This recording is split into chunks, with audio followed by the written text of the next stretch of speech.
You didn't wake up one day and decide to cut ties with your family because no one makes that choice lightly. And anyone who tells you otherwise has never felt the slow pressure of a life that keeps asking you to disappear just to keep the peace, never noticing how each small compromise hollowed you out until even your own name started to sound unfamiliar in your mouth. And this is the part they never talk about, the part where leaving doesn't feel like freedom at first. It feels like betrayal wrapped in silence, like standing outside a house that taught you how to breathe while also teaching you how to suffocate. You've carried this longer than you admit, and you can feel it in the way your body tightens when family is mentioned, in the way your chest closes just a little when someone says blood is thicker than water, because what they're really saying is that pain should be tolerated if it comes from familiar hands. And something inside you has always known that was a lie, even when you didn't yet have the words to challenge it. This is not a story about rebellion, and it is not a story about hate, because the people who cut ties with their family are rarely running away from love. They are running toward truth, and truth has a way of demanding sacrifices that look cruel to those who never had to make them. When you walk away, you don't just leave people behind. You leave roles, expectations, identities that were assigned to you before you were old enough to consent. And that's the wound most people never see, the wound of being loved only as long as you remain useful, compliant, familiar, and small. And this is where Carl Jung enters quietly. Not as a judge, not as a moral authority, but as someone who understood that the greatest violence done to a human being is not physical, it is psychological. It is the slow erosion of the self through unconscious loyalty to systems that require your silence in exchange for belonging. Jung knew that the family is the first universe you ever inhabit, and like all universes, it has laws, gravity, unspoken rules about who you are allowed to be. And when those rules contradict your inner nature, a split begins, subtle at first, almost polite, but relentless, because the psyche cannot survive long-term betrayal without consequences. This is the moment your life begins to make sense, not because the pain disappears, but because the confusion finally has a shape. Most people will never understand why someone would cut ties with their own family, and that misunderstanding is not accidental. It is protective, because to understand you, they would have to question their own loyalties, their own silent agreements to endure what hurts them just to avoid being alone. And that is a confrontation many are not ready to face. From the outside, it looks dramatic, selfish, extreme, but from the inside, it feels inevitable, like a door you tried to keep closed for years, finally giving way under the weight of everything unsaid, every boundary ignored, every moment you swallowed yourself to keep the room calm. You didn't leave because you were weak. You left because you reached the point where staying meant disappearing completely. And Jung would say that when the self is denied expression long enough, it does not die quietly. It rebels, sometimes through anxiety, sometimes through depression, sometimes through an act that looks destructive but is actually preservative. You're not broken. You were never taught another way. Families often function as emotional ecosystems, and in unhealthy ones, someone must carry the shadow, the unspoken truths, the tension no one wants to name, and that person becomes the container for everything unresolved, blamed for the discomfort they merely reflect, punished not for what they do, but for what they reveal. If you were the one who questioned, the one who didn't fit, the one who felt wrong for reasons you couldn't explain, there's a good chance you were unconsciously appointed to hold what others refuse to see in themselves, and Jung called this projection, the process by which people disown parts of themselves and place them onto someone else, often the most sensitive, aware, or different member of the system. And when you finally step away, the system reacts, not with curiosity, but with outrage, because your absence exposes what your presence was quietly holding together. And that's why the guilt is so sharp, so persistent, because it doesn't belong entirely to you. It was placed there long before you made the decision to leave. You survived things you still don't have words for, not because they were loud or obvious, but because they were normalized, wrapped in routine, disguised as love, obligation, tradition, and the psyche has a strange way of recognizing danger, even when the mind has been trained to deny it. Jung believed that individuation, the process of becoming who you truly are, often requires a symbolic death, the death of who you were expected to be. And for some, that death happens within the family itself, because the family cannot tolerate the person you are becoming. This is not a failure of loyalty, it is a conflict of realities. The first psychological shift happens quietly, long before the final break, in moments that feel small at the time, moments where you notice that being around them costs you more than it gives, that you leave conversations feeling smaller, confused, drained, doubting your own memory, your own reactions, your own right to feel hurt. This is where the psyche starts keeping score, even when you try not to, because the unconscious never forgets what the conscious mind tries to forgive too quickly. And Jung warned that premature forgiveness without understanding, is often just repression wearing a moral mask. You tell yourself it's not that bad, that all families are difficult, that you're overreacting, and in doing so, you betray the one signal you were born with, the internal sense that tells you when something is wrong, even if you can't prove it yet. It's okay to feel this, even the anger, even the grief, even the relief that scares you when you imagine a life without them, because mixed emotions are the hallmark of psychological truth, not its absence. As the shift deepens, you begin to see patterns, not just events, cycles of control disguised as concern, criticism framed as care, love offered conditionally, withdrawn the moment you step outside the role assigned to you. And this is where the inner conflict becomes unbearable, because part of you still wants their approval, while another part knows that approval would cost you your soul. Jung would say that neurosis often arises not from trauma alone, but from living a life that contradicts one's inner truth. And when the contradiction becomes too great, the psyche forces a decision, sometimes through breakdown, sometimes through distance, sometimes through a radical act of separation that shocks everyone involved. This is the predator-prey reversal they never expect. The moment when the one who absorbed the tension decides to stop being the container, and suddenly the system has nowhere to put what it refuses to face. You're allowed to want more, not more comfort, not more validation, but more alignment between who you are and how you live. And if that alignment cannot exist within the family structure you were born into, the psyche will push you towards solitude before it allows you to continue the lie. This is not cruelty, it is self-preservation elevated to consciousness. The deep conflict emerges when you realize that leaving doesn't just cost you relationships. It costs you an identity, because so much of who you thought you were was shaped in reaction to them. And when that structure dissolves, you're left standing in the unfamiliar territory, free but unmoored, grieving something you were never truly given. This is where the hidden threat appears, not outside of you but within. The fear that, without them, you will be nothing. That your worth was always measured by how well you played your role, how much you endured, how little you asked for. And Jung knew this fear well. He called it the fear of individuation, the terror of standing alone as a self-defined being rather than a reflection of others' expectations. The mind tries to pull you back with memories, selective nostalgia, moments of warmth that make you question everything. But the body remembers what the mind edits out, the tension, the exhaustion, the feeling of being unseen even in a crowded room. And this is where silence becomes your most dangerous ally. When you stop explaining, stop justifying, stop defending your choice, something shifts, not immediately but inevitably, because the more you speak, the more you invite others to argue with a reality they cannot feel. And Jung would say that what cannot be integrated consciously will be fought externally. You let the distance do the talking, and in that space, something new begins to form. Fragile, untested, but real. A sense of self that does not exist in opposition to anyone, but in alignment with your own inner law.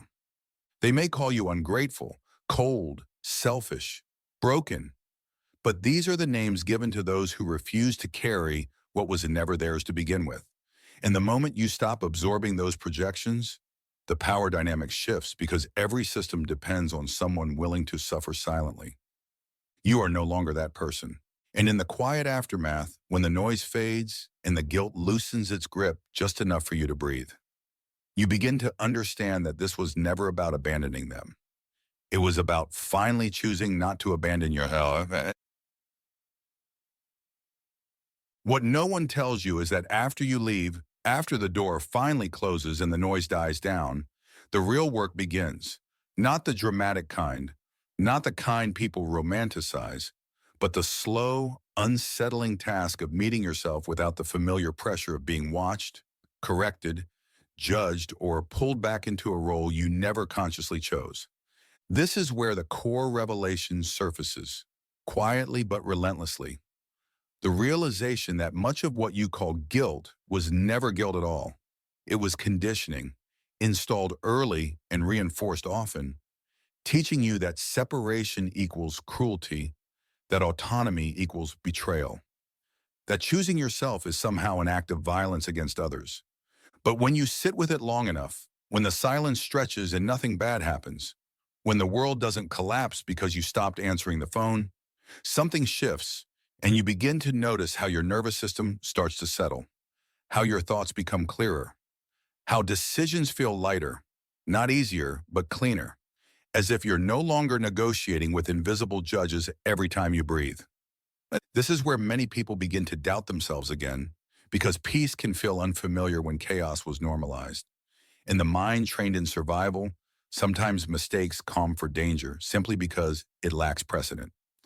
If you're here reading this, listening to this, feeling this stir inside you, it's worth pausing just for a moment to notice what resonates and what resists, because the places that resist are often the places that were never allowed to speak.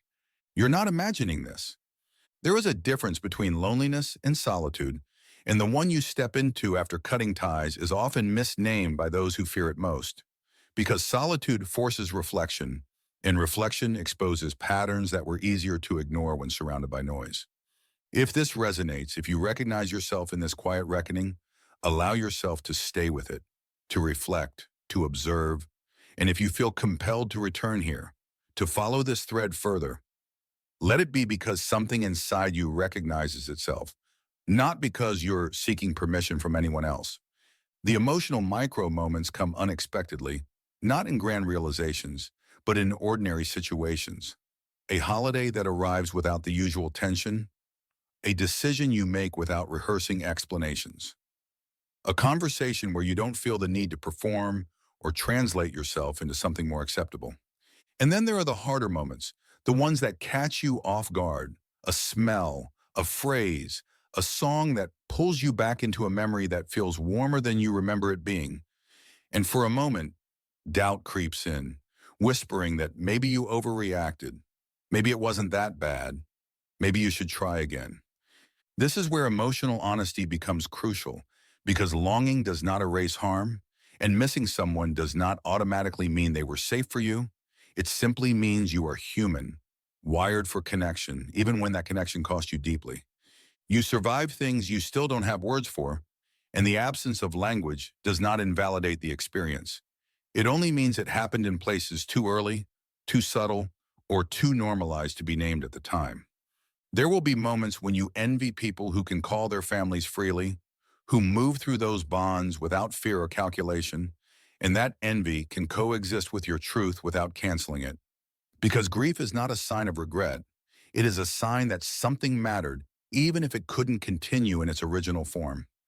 This is where compassion turns inward, not as an excuse to return to what broke you, but as an acknowledgement that choosing yourself came at a cost, and that cost deserves to be mourned, not minimized. It's okay to feel this. You walk into a room now, a room without their voices in it, without the familiar tension that once dictated how you stood, how you spoke, how much of yourself you revealed, and you notice something subtle but profound. Your body feels different, not relaxed exactly, but alert in a new way, as if it's learning a language it was never taught. You feel the space around your thoughts expand, no longer interrupted by anticipated criticism or the need to preemptively defend your choices. And in that space, questions arise, not about who you should be, but about who you are when no one is pulling the strings. You notice how your opinions form more slowly but more honestly, how your preferences feel clearer, less negotiated, and there's a strange discomfort in that clarity because it places responsibility squarely in your hands. And responsibility without external authority can feel like standing at the edge of something vast and undefined. This is individuation in motion, not as a concept, but as a lived experience. The slow emergence of a self that is not built in opposition to the family, but independent of it. And that distinction matters, because rebellion still binds you to what you're rebelling against, while differentiation sets you free. You catch yourself hesitating before making a choice, waiting for an internalized voice to object, to shame, to redirect. And when it doesn't come, there's a brief moment of disorientation, followed by something close to relief. This is what it feels like when the inner authority begins to replace the outer one. When you stop asking, what will they think? And start asking, what aligns with me? And that shift, quiet as it is, changes everything. Yet even here, even in this newfound autonomy, unresolved threads remain because separation does not instantly dissolve attachment, and the psyche does not release old bonds simply because the physical distance has been established. There are still questions that echo, questions without clear answers, wondering whether reconciliation is ever possible, whether growth on one side can coexist with stagnation on the other, whether time heals or merely softens the edges of what was never addressed.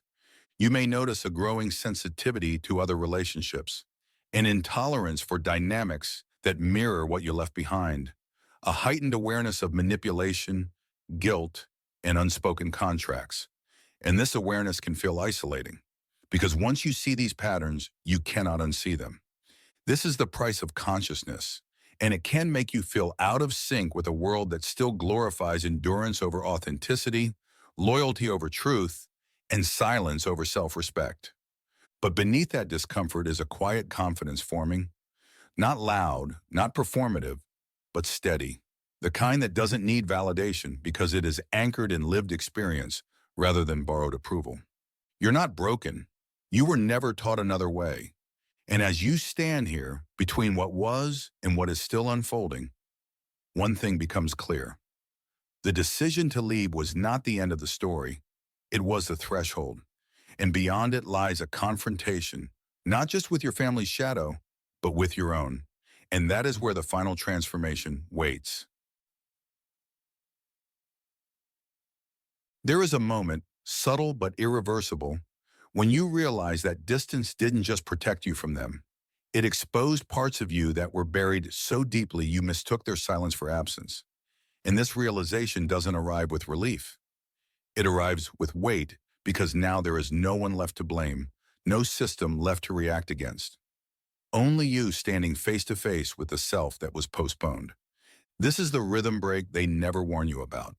The phase where the external conflict fades and the internal one sharpens, because freedom without structure can feel like falling, and the habits you built to survive the old environment don't disappear just because the environment is gone. You notice it in the way you still brace for criticism that doesn't come, in the way compliments feel suspicious, in the way closeness triggers a reflex to withdraw before anyone can claim you again. And this is where many people panic, mistaking the discomfort of growth for proof that they made the wrong choice. But this discomfort is different. It doesn't shrink you, it stretches you. And stretching hurts in ways that feel unfamiliar, because they don't come with the old scripts of guilt and obligation. You begin to see how much of your identity was shaped around being the reasonable one, the strong one, the accommodating one, the one who didn't need much. And without that role, there's a strange quiet, an open space that asks a question you were never allowed to answer before. Who are you when no one needs you to be anything specific? This question lingers, unresolved, not demanding an immediate answer, but insisting on your attention, because the life ahead of you will be shaped by how honestly you respond to it. As this awareness deepens, something else shifts, almost invisibly, the way you relate to power, because you start to recognize how often power in your family came disguised as love, how control wore the mask of concern, and how compliance was rewarded with conditional warmth. And once you see this pattern clearly, not intellectually, but viscerally, you can't unknow it, which means you begin to move differently in the world, less eager to explain yourself, less willing to negotiate your boundaries, less tolerant of dynamics that require you to shrink to be accepted. This is where the quiet authority forms, not the kind that dominates rooms, but the kind that doesn't ask for permission to exist. And people sense it, even if they can't articulate why your presence feels different now. You don't argue your choices anymore, not because you're indifferent, but because you've learned that some truths lose their power when dragged into debate, and you let that silence work for you, not as avoidance, but as discernment. If you stay with this process, if you continue to listen inward rather than scanning outward for approval, something stabilizes, a core that doesn't swing wildly between defiance and guilt, but rests in a knowing that doesn't need to be loud to be real. And if you choose to keep walking this path, to explore these patterns further, to understand how early bonds shape adult freedom, let it be because you're curious about your own depth, not because you're trying to prove anything to anyone. This is not about becoming harder. It's about becoming clearer. Here is the line they don't cross back from. The one realization that changes how you see everything that came before. You didn't leave because you were incapable of love. You left because you finally learned to recognize it. And once you did, you could no longer confuse endurance with devotion or sacrifice with virtue. The most dangerous truth is this: not everyone who helped shape you is meant to stay with you. And honoring your growth sometimes means letting relationships remain unfinished, unresolved, unanswered, not as punishment, but as consequence. You were never meant to carry the weight of their unexamined lives. And once this settles in, deeply, quietly, there is no rage left. No need to justify, no urge to return just to prove that you could survive it again. Because the power dynamic has already flipped, not through confrontation, but through detachment. You are no longer reacting to their absence or their judgment. You are orienting toward your own center. And that is a shift no accusation can undo. This is the moment your life begins to make sense. Click on the screen to watch the next video on how this knowledge changes what happens next, what most people never realize after this moment, and what you will start seeing differently from now on.